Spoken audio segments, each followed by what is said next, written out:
जय हिंद दोस्तों, ये वीडियो बड़ा इंपॉर्टेंट है और ये वीडियो यानी सैनिकों के दो मुद्दों पर बड़ी बहस, जेसीयू वार वर्सेस अफसर।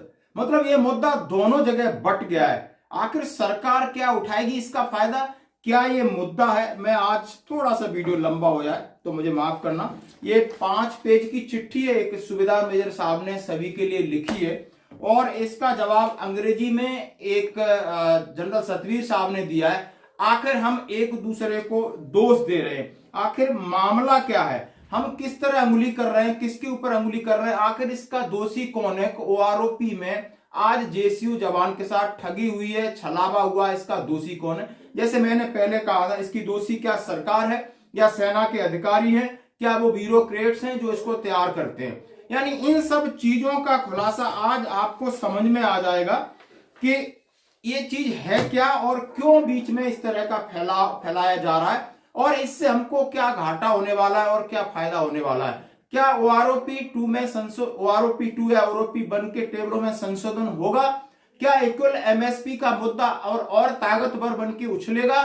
ये दोनों हैं, क्या फायदा क्या नुकसान है। जरा पहले चिट्ठी का हम आकलन करते हैं, इसमें लिखा क्या है। मोटा मोटा पहले मैं हिंदी में पढ़ के सुनाऊंगा, 5 पेज की वीडियो बड़ा थोड़ा हो जाए तो माफ करना। उसमें सीधा लिखा है फ्रॉम राजबली पाल, ये सुविधा मेजर साहब हैं। पूर्व सैनिकों को भ्रमित करने का कुंठित प्रयास, बड़ी हिंदी लिखी है, यानी कंफ्यूज कर रहे हैं और उन्हें कुंठा यानी एक चीज डाल रहे हैं। पूर्व सैनिक साथियों, सोशल मीडिया पर जो अधिकारी बनाम जेसीओ जवान बहस चल रही, इसे पढ़कर सुनकर आश्चर्य होता है। अपने ही संरक्षक के प्रति इतनी नफरत क्यों और कहां से आ गई। किसने ये जहर का बीच सेनानियों के बीच भर दिया है। ये साहब कह रहे हैं, मैं नहीं कह रहा। क्या हमें ये पता नहीं, जब हम जवान के रूप में भर्ती होते तो हमारे पास विभिन्न योजनाओं में अधिकारी बनने का अवसर होता है। बहुत से लोग होते हैं वो अधिकारियों बन जाते हैं, उनके बेटे बन जाते हैं और हम गर्व करते हैं। मोटा मोटा कह रहा हूं, सैनिकों हालत दावे के साथ कह सकते हैं कि सभी जवान दूध के धुले नहीं है, भूल गए होंगे हमारे साथी कितना घटिया हरकत करते थे। जेसीयू जवान, अब इन्होंने जो भी कहानी लिखी है, जो जवान जेसीयू पेंशन में बढ़ोतरी को लेकर बहस छिड़ी है, तो क्या इसके लिए सरकार नहीं बल्कि अधिकारी ही जिम्मेदार है। क्या सरकार ने जवान जेसीयू को अधिक पेंशन देना तय किया था और अधिकारियों ने मना किया था। सरकार अधिकारियों की बात क्यों मानती है। क्या आपको पता नहीं है कि पहले हर 6 महीने नौकरी के अंतर पर पेंशन अलग थी। आज 15 वर्ष से लेकर 19 वर्ष नौकरी करने वाले एक बराबर पेंशन है। ऐसे ही आज हर रैंक में 6 महीने की जगह वर्षों के स्लैब बनाए गए हैं। मित्रों, सरकार की मंशा समझने की कोशिश कीजिए। ये बाबू लोग यानी आईएएस के माध्यम से हमें आपस में उलझाकर रखेगी, जिससे हम सरकार से न लड़कर आपस में लड़ते रहेंगे। इन्हें खीर बनाने का लगा दिया तो इन्होंने चीनी की जगह नमक डाल दिया। चलो अच्छी बात है। यदि आप लोग ध्यान दीजिए, 2014 में जब नई सरकार बनी तो तत्कालीन वित्त मंत्री, रक्षा मंत्री स्वर्गीय अरुण जेटली जी ने बोला था, उनका इशारा था कि जैसे निजी संस्थानों में प्रबंधन से जुड़े लोगों को भारी भरकम वेतन दिया जाता है, बाकी नीचे लोगों को भरपूर उपयोग किया जाता है। आज उसी को जमीन पर उतारा जा रहा है।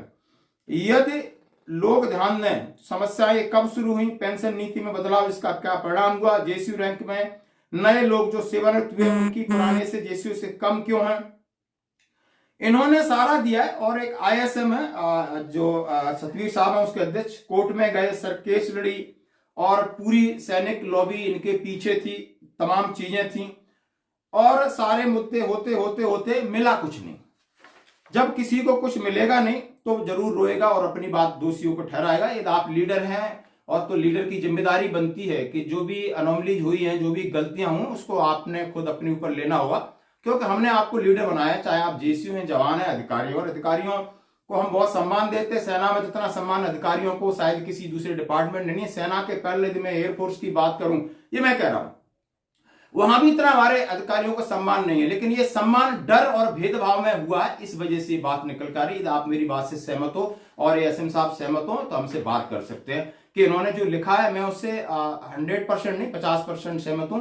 लेकिन फौज के परिवेश चेंज हो गया है। लोगों का मैं कह नहीं सब अफसर ऐसा करते हैं, नहीं, मैं बिल्कुल इन्हीं के बीच में रहा हूं। बहुत अच्छे अफसर होते हैं, बहुत अच्छे होते हैं। कुछ लोग ऐसे होते हैं लेकिन एक दूसरे का ये साथ दे जाते, इनके बीच में नहीं पड़ते। ऐसे ये सारी चीजें उन्होंने लिखी हैं और बहुत सारी चीजें लिखी है। बहुत नीचे तक लिखा है कि जैसे नेता हिंदू मुस्लिम झगड़ाते हैं, मंदिर मस्जिद करते, इस तरह हमको बांटा जा रहा है। और तमाम ऐसी चीजें लिखी हैं कि बीच में बांटना नहीं है। और आप 5-7 पेज की है ये, मैं पीडीएफ आपको भेज दूंगा और आप पढ़ लेना। इसका जवाब फिर साहब ने जो दिया है मैं उसका साहब की रेस्पेक्ट करता हूं, उन्होंने बड़े अच्छे से लिखा है। Serious anomalies, discrepancy in equalization of pension and attempt of create wedge between JSUR and officer।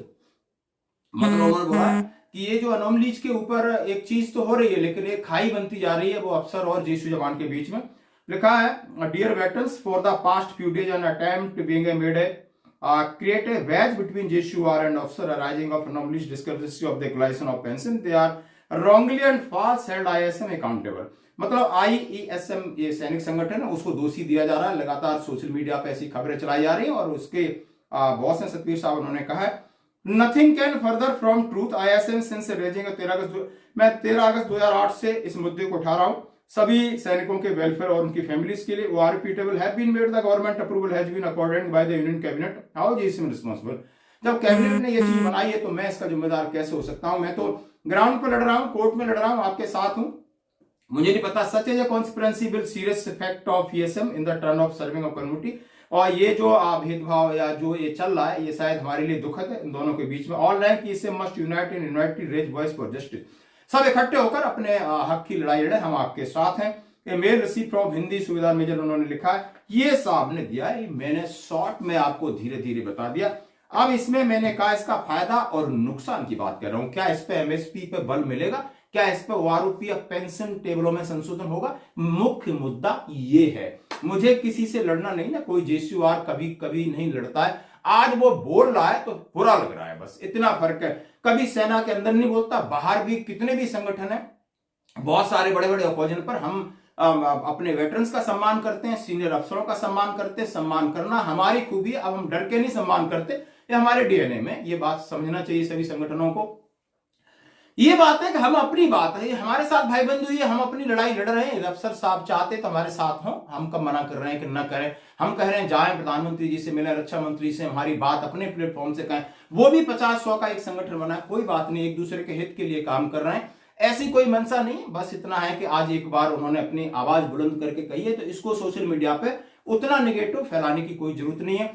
सरकार क्या फायदा उठाएगी वो सरकार जानती है, लेकिन मानना सबको पता चल गया है आज। फायदा यह है कि सबको पता चल गया है कि इक्वल MSP होना चाहिए। और OROP जो बना है इसके लिए मैंने पहले 15 दिन पहले बोल दिया था, वो फैक्टर 2.57 था, वहां बड़ी चूक हुई है। और वही गणित, वही मैथमेटिक्स, वही अर्थमेटिक आज हमको परेशान कर रहा है और आगे भविष्य में परेशान करता रहेगा। ये मैं आपसे खुल के कह रहा हूं। ये आप समझदार हैं, बहुत सारे एविडेंस है भरे पड़े हैं, बहुत सारी चीजें मैंने स्टडी की है, इसलिए आपके साथ शेयर कर रहा हूं। ऐसी छुट्टियां हैं, लेकिन आप अपनी आवाज संगठित होकर उठाते रहिए। आगे चुनाव का वर्ष है, सरकार जरूर झुकेगी और हमारी बातें मानेगी। और MSP में भी संशोधन होगा और पेंशन टेबल में भी संशोधन होगा और सभी को फायदा मिलेगा। धन्यवाद।